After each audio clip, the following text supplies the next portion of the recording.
516,284,700। तो इसी तरह आपने ये देखें 516 मिलियन, मिलियन तक है 516, मिलियन में लिख दें 516।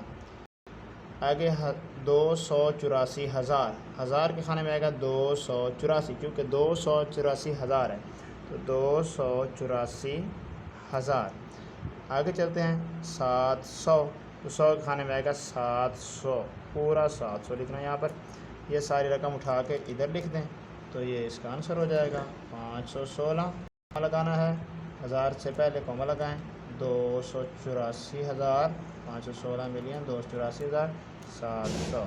तो तीन रकमों के बाद जब कॉमे होते हैं तो ये मिलियन बिलियन निज़ाम में रकम होती है। तो हमने भी चूँकि मिलियन बिलियन निज़ाम में जवाब देना है, शारी निज़ाम में नहीं देना है, तो ये तरीक़ाकार है इसका। तो इस तरह पॉइंट नंबर 2 भी कंप्लीट हो जाएगा। तो इस तरह से डियर स्टूडेंट्स आप इजी सा सॉल्यूशन कर सकते हैं। एक्सरसाइज नंबर 1.1 आप कर सकते हैं। वॉच करने का शुक्रिया। अस्सलाम वालेकुम।